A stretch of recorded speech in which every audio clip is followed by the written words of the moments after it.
Love and light, guys. I just watched Elizabeth April's new video on superpowers in Star Siege, which is, referencing the fact that we're becoming aware of our multidimensional selves and our fifth dimensional abilities, which includes clairaudience, clairvoyance, telekinesis, telepathy, all sorts of things. The ability to shift timelines, healing, all sorts of things. Things that we didn't even know were possible in third density. Things that aren't even discussed will start to become relevant, like being able to talk to crystals and animals and all sorts of communications, and these will become actual occupations at some point in the new earth. So, what limits us on manifesting these type of abilities, okay? Well, the first thing that limits us is, of course, our beliefs. So that's the first thing we have to deal with. Once we have truly loosed the belief that it is impossible for me to do certain things, or even improbable. See, because even the belief, say, like I used to have, that these things perhaps were possible, but only for a select few or only with incredible practice. So it was very easy for my mind to say, I had not yet achieved that state. You cannot leave space for these things if you want to see a direct alteration of reality, if you want to see a direct manifestation of powers beyond any doubt. You cannot leave space for the ego to interfere with that transmission. So, once we have dealt with that, and only you can know that, but once you have looked within yourself thoroughly, and there is no longer an upheld rational belief in lack and limitation on your ability, once you recognize that, in fact, you are the creator of your whole reality, then, in fact, there is nothing that can limit you. My experience at this point is this is what happens. There becomes a schism in reality. There becomes a paradox within your perception. A paradox between the current represented reality and the reality that every fiber of your being says can be, actually is, just simply at a different vibration. And once you start to raise your vibration, which will happen naturally, it's not something you have to try to do, simply the cessation of mental activity, the cessation of egoistic activity and identification within the mind, within the consciousness, will cause this raise in vibration. Or through work, following the heart, moving to the heart, and meditation upon the heart will raise the vibration. There's all sorts of ways to raise the vibration, right? Once the vibration gets to a certain point that it is no longer comfortable representing the reality that was before, and you no longer have a belief stopping you, it'll snap like a bubble. If this reality has not been seen before in this incarnation, there may at that point be a schism. They're from the last shred of ego that refuses to see their whole reality shift in an instant. All that needs to be done at that point is time. Determination, time. That's it. You stick with it.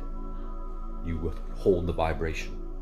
The ego will lose eventually. It only has a certain amount of energy to go off of.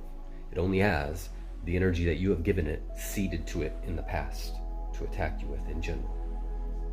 Except for the rare circumstance, well, not completely rare, but except for the circumstance that you are being attacked by foreign entities, But in general, this is all your energy that if you have fed to it and seeded to it, And in one sense, it is all your energy in the sense that you are truly one, that it is all you. Now, there are techniques for achieving specific powers, okay? But it was always advised not to seek the powers, because once you get to fifth dimensional vibration, they will begin to manifest naturally. And then you may seek them. Like, then you may cultivate them as they express, But when one still has a lot of ego, it is not advised to seek spiritual powers. And the ones that I received, I misused them sometimes. I didn't believe I was misusing them, but I did not see my own distortions.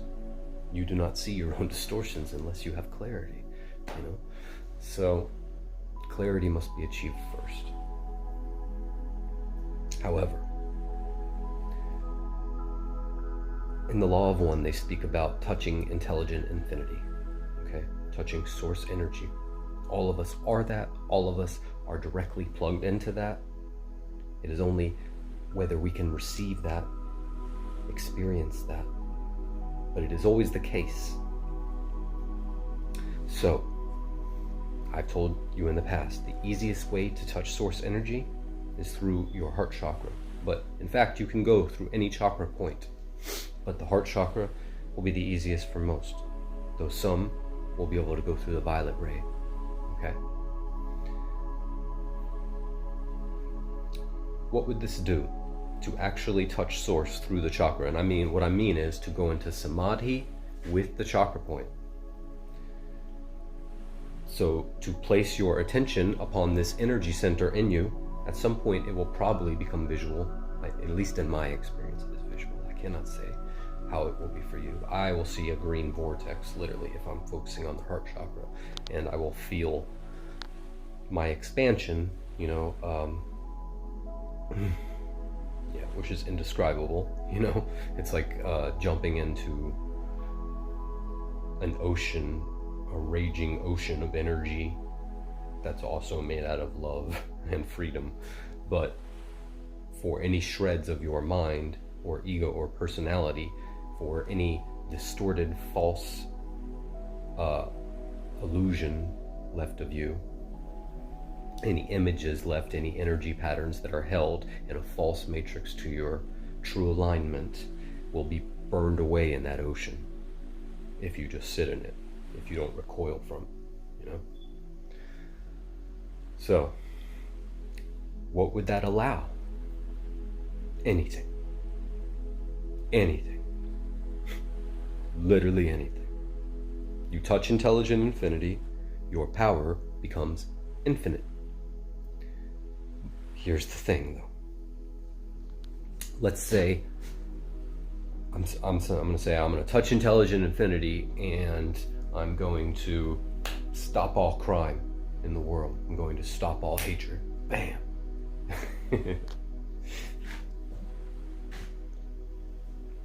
This would work. This is certainly within my power. Except for the fact that at that moment that you touch intelligent infinity, you become aware of all of infinity, including all the other points of experience of infinity that appear to be others in third density. And at that point, you can see the whole divine plan, which is your plan, which is already perfect as it is. So I'm saying at that point, you would recognize the free will of all these other free creators around you, which are truly you, expressing exactly as they should in their perfection, and therefore no change would be made. And were it made, it would have already been made within non-linear time. So were you to do it, you have already done it, and it is so. Once you you'll see. So basically, you're not going to get there. Although, look, I've had experiences of completely altering my timeline, but there are things you can do and things you can't, because you are given freedom within a range. Who chooses the range? You choose the range. You chose to incarnate here.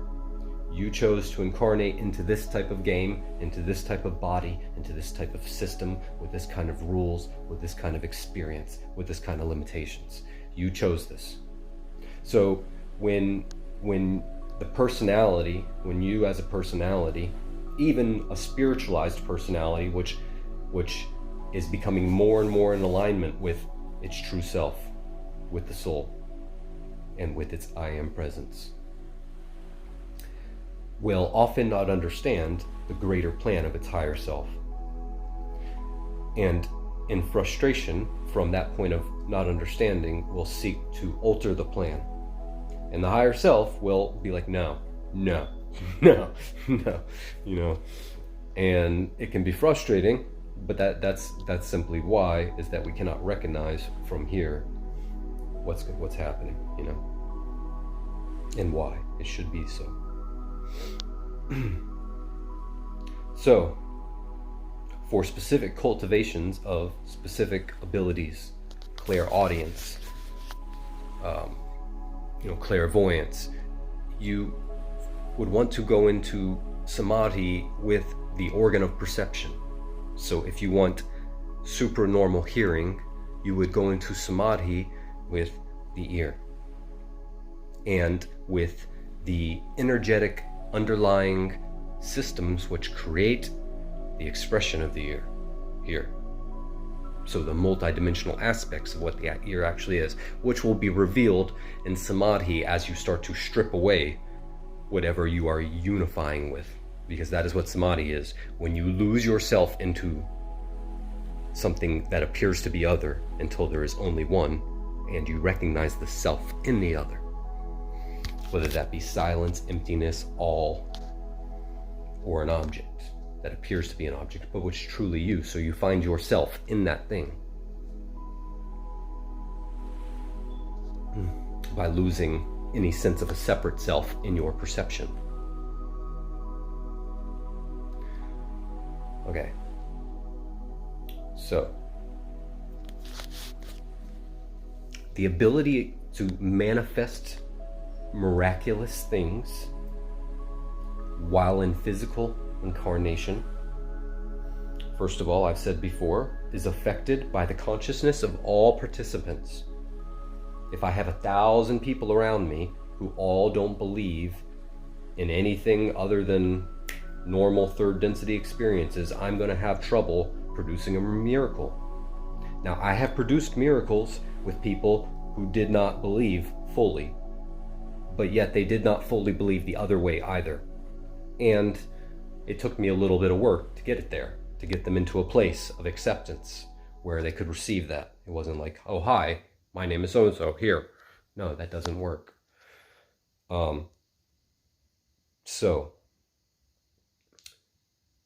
But as the vibration increases, and as more and more people in this collective become aware that things are possible and start to actually experience them and be able to bring these things through, we will see more and more. It is a cascading effect. More and more will become possible.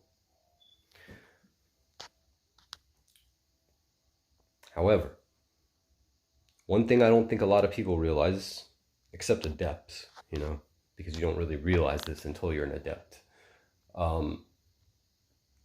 is that even if I, like I said, if I touch intelligent infinity, and let's say I altered the timeline to a different timeline, I didn't like the course of something, and I told you before, it is possible to alter timelines because you are given a range by your higher self. Your higher self knows generally we need to get from here to here. It's not so concerned about how you get there, but certain paths will take you completely off course. They're just not meant for you. So, within that range of possible timelines, let's say you shift timelines to a much more positive, abundant timeline. The thing is when you do this, when you go into meditation and do this from a place of samadhi, of emptiness, of expansion, of expanded awareness to your higher dimension of self, what you're truly doing is just seeding this illusion of false self here to experience the truth of your higher being there, which is basically like praying and accepting and receiving, except it's a more direct way and a more powerful way to experience this.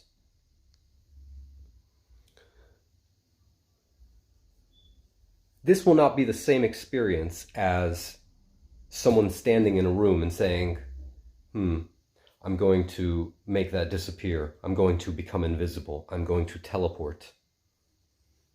This is vastly different, right? Because when you come back from the experience of that, of shifting timelines, you come back shifted.